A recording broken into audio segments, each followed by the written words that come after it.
When my fiancée, Emma, said those words, I need to find myself before the wedding, so I'm moving back with my ex's family for a while.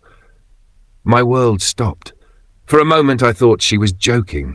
We were sitting in our living room, surrounded by half-open boxes, wedding invitations and the dress catalogue she had been obsessed with. Everything was ready, the venue booked, the honeymoon planned, and our future seemingly secure. But then she looked at me with that blank, distant stare the kind people have when they've already decided to walk away. Why? Why his family? I asked, trying to keep my voice calm. She sighed and said softly, They've always treated me like their own.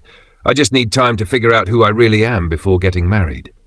That was her excuse, but deep down, I knew something was wrong. Before I tell you what really happened, let me take you back a bit. Emma and I met at a charity event 3 years ago. She was bright, charming, and had this rare warmth that drew people in. I fell for her instantly. She worked as a graphic designer, and I was an architect, two creative souls who understood each other's chaos. Our relationship wasn't perfect, but it was real, or at least I thought it was. We talked about everything, our childhood dreams, our fears, our goals. She often mentioned her ex, Tyler, but always with a hint of bitterness. He never appreciated me, she'd say. He made me feel invisible.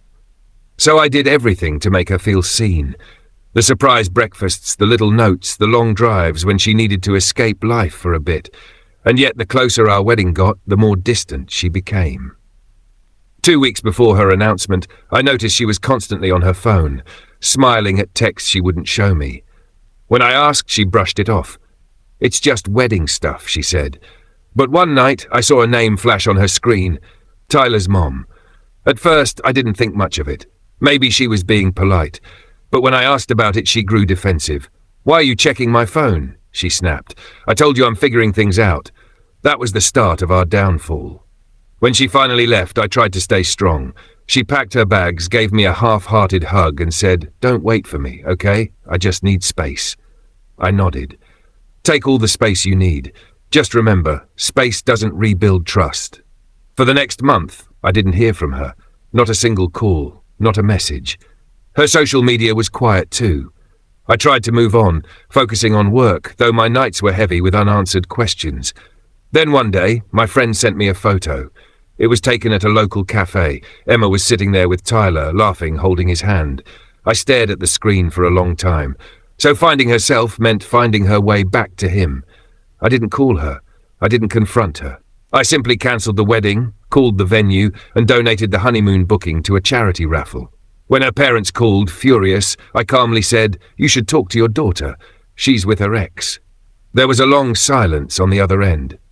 A week later, Emma showed up at my apartment, looking nervous.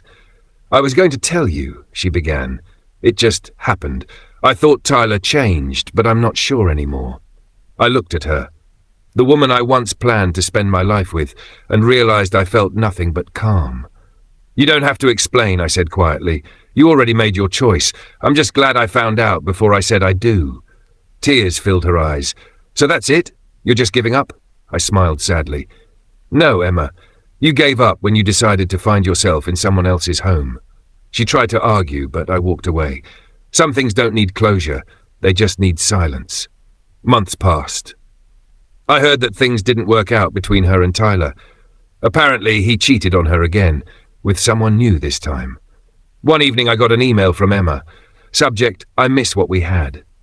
She wrote, You were the kindest person I ever knew. I wish I'd realized that sooner. I didn't reply. I didn't need to, because by then I had found someone honest, gentle, and strong enough to build with, not run from. Emma went searching for herself and ended up losing everything real. As for me, I learned that love isn't about chasing people who are confused. It's about knowing when to stop waiting for someone who already walked away. If you like the video, please subscribe and turn on notifications.